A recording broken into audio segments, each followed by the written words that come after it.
ఒక్కసారి కొమ్మూరి గోల్డ్ కి కాల్ చేయండి. తాకట్లో ఉన్న మీ బంగారాన్ని విడిపించి మార్కెట్ ప్రైస్ కి వాళ్ళు కొనుక్కుని మిగతా డబ్బులు మీకు ఇచ్చేస్తారు. మెదక్ జిల్లాలో ఒక సినిమా తరహా కిడ్నాప్ అయితే చోటు చేసుకుంది. అసలు ఏం జరిగింది అని అంటే గౌతమి ప్రణయ్ అనే ఇద్దరు కూడా కొన్ని నెలల నుంచి ప్రేమించుకుంటున్నారు. వాళ్ళు పెళ్లి చేసుకుందామని డిసైడ్ అయ్యారు. సో ఒక 4-5 మంత్స్ నుంచి వీళ్ళ ఇంట్లో చెప్పాలి, అమ్మాయి వాళ్ళ ఇంట్లో ఒప్పించాలి అని చెప్పేసి ట్రై చేస్తున్నారట. ట్రై చేస్తుంటే వాళ్ళు ఒప్పుకుంటలేరు. ఎందుకంటే వాళ్ళ ఇంట్లో కొంచెం క్యాస్ట్ ఫీలింగ్ ఎక్కువ. మా కులమూలు అయితేనే మేము చేస్తాం అన్నట్టు ఉన్నారనమాట వాళ్ళు. అందుకని చెప్పేసి ఎంత చెప్పినా ఒప్పుకోకపోయేసరికి వీళ్ళు జూలై 6న బయటికి వచ్చేసి పెళ్లి చేసుకున్నారు. అయితే ఇది మెదక్ జిల్లా పాపన్నపేట ఎల్లాపూర్ గ్రామము ప్రణయ్ వాళ్ళది. మనకి కౌడుపల్లి మండలంకి సంబంధించి అక్కడ అమ్మాయి. అయితే వాళ్ళిద్దరు జూలై 6న పెళ్లి చేసేసుకున్నారు. పెళ్లి చేసేసుకొని పోలీస్ స్టేషన్కి వెళ్ళిర్రు. మేము మేజర్స్, మేము పెళ్లి చేసుకున్నాము, మమ్మల్ని అంటే మాకు కొంచెం రక్షణ కావాలన్నట్టు వెళ్ళిర్రు. వెళ్తే వాళ్ళు పోలీసులు ఏం చేశారు, వీళ్ళు మేజర్లు అని చెప్పేసి 2 ఫ్యామిలీలకి సంబంధించిన ఫ్యామిలీ మెంబర్స్ని పిలిచి, ఆ కుటుంబ సభ్యులను పిలిచి కౌన్సిలింగ్ ఇచ్చారు అనమాట. ఎవరు ఏం చెయ్యొద్దు అది ఇది అని అడిగితే అమ్మాయిని అడిగిర్రు, నువ్వు మరి ఎట్లా, వీళ్ళు ఊకుంటలేరు కదా, ఊకోరు కదా, వీళ్ళకు మా కుల మా వాళ్ళని వేసుకోవాలని ఉంది కదా ముందు నుంచే.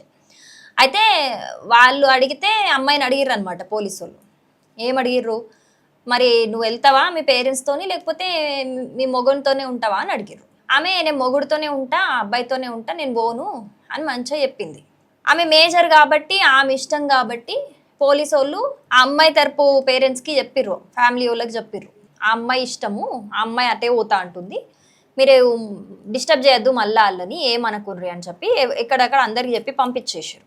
పంపించేసిన తర్వాత 2 రోజులకి 6న పెళ్లి చేసుకొని పోలీస్ స్టేషన్కి పోయారు కదా, అంత సద్దుమనిగింది అనుకుంటే 8న వాళ్ళు ఏం చేసారు, అమ్మాయి తరపు బంధువులందరూ కూడా 4 కార్లు వేసుకొని ఎల్లాపూర్లో ఉన్న వీళ్ళ ఇంటికి సడన్గా వచ్చేసి అమ్మాయిని లాక్కెళ్ళిపోయి కిడ్నాప్ చేసిర్రు.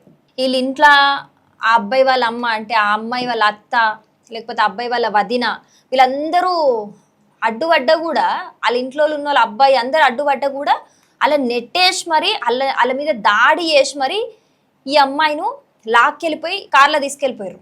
ఆ అమ్మాయికి ఇష్టం ఉంటే అమ్మాయి పోతుంది కదా, ఏడుంటాడు పోతుంది ఆమె, అది ఆమె ఇష్టం. మళ్ళీ ఇందులో ఇంకొకటి ఏంది అని అంటే ఇంకా ఘోరము, అందులో ఇప్పుడు ఆ ప్రణయ్ ఉన్నాడు కదా, వాళ్ళ వదిన ప్రెగ్నెంట్ అట. ఆమె మాట్లాడుతుంది, ఆ ప్రెగ్నెంట్ అమ్మాయిని కడుపులో దన్నిర్రట. డోర్ అడ్డు పడుతుంటే వాళ్ళు ఆపనికి చూస్తుంటే రాకుండా కడుపులో దాన్ని ఆమెను కొట్టి, వాళ్ళ అత్తని కొట్టి, అబ్బాయిని కొట్టి అందరి మీద దాడి చేసి తీసుకుపోయినరట. ఏం పద్ధతి అన్నట్టు ఇది? ఏమవుతుంది ఇప్పుడు? మీరు పోయేటప్పుడే మన కులం జోబులో పెట్టుకొని ఉంటారా?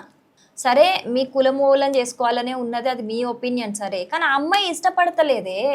ఆ అమ్మాయి సంతోషంగా ఉండు కదా మనకు కావాల్సింది. ఇష్టం లేనివాడిని వేసుకొని జీవితాంతం నరకయాతను అనుభవించే కంటే ఇష్టం ఉన్నవాడిని వేసుకుంటే ఏమవుతుంది? మీకు ఇష్టం లేదు సరే, మీ కులమోడు కాదు, దూరం పెట్టుకోర్రి, నాకు పుట్టలేదు నా కూతురు అనుకోర్రి.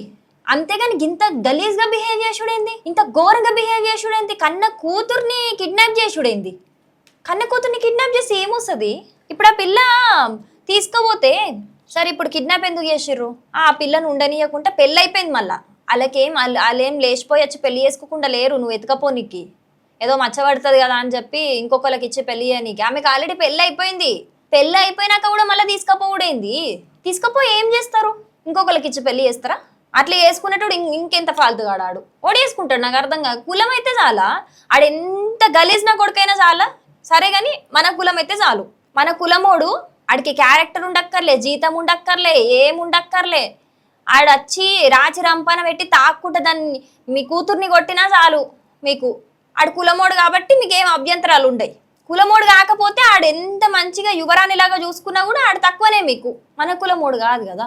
ఎందుకు ఇంకా అసలు ఏ జనరేషన్లో బతుకుతున్నారు? ఇంకా మీరు ఏ జనరేషన్లో బతుకుతున్నారు?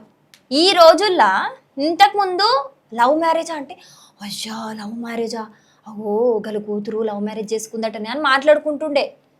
ఇప్పుడు అట్లా లేవు రోజులు. అరేంజ్ మ్యారేజ్ అంటే మాట్లాడుకుంటున్నారు. అరేంజ్ మ్యారేజ్ కన్నా ఎక్కువనే లవ్ మ్యారేజ్లు, అది కూడా ఫ్యామిలీని ఒప్పించి చేసుకునే లవ్ మ్యారేజ్లు ఎక్కువ అవుతున్నాయి.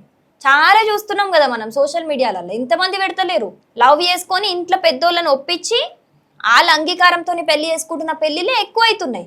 అందులో మళ్ళీ 2 క్యాస్ట్లు ఒకటి ఉన్నోళ్ళు ఏం కాదమ్మా, వేరే వేరే క్యాస్ట్ ఉన్నోళ్ళు కూడా మస్తు మంది తల్లిదండ్రులు నిజంగా వాళ్ళకి చేతులు ఎత్తి దండం పెట్టాలి. అట్లాంటి వాళ్ళని పిల్లల ఫీలింగ్స్కి, అంటే పిల్లలు ఇష్టపడేదానికి వాళ్ళ మీద ఒక నమ్మకం ఉంచి వాళ్ళ ఇష్టాలకు ఒక గౌరవం ఇచ్చి వాళ్ళు మంచి ఉంటే చాలు అని చెప్పేసి పెద్దవాళ్ళు కూడా పెద్ద మనసు చేసుకొని ఒప్పుకొని వాళ్ళకి గ్రాండ్గా పెళ్లి చేస్తున్నారు. వాళ్ళ కులం కాకపోయినా మస్తు మార్పు వచ్చింది సమాజంలో. ఇంకేడున్నారు మీరు? గింత మార్పు వస్తే సమాజంలో ఏ అడవిలలో బతుకుతున్నారు పోయి ఇంకా కులం కులం కులం అని ఏళ్ళాడికి? పిల్ల ముఖ్యమా కులం ముఖ్యమా? ఉంటారు ఇట్లాంటి వాళ్ళు మస్తు మంది.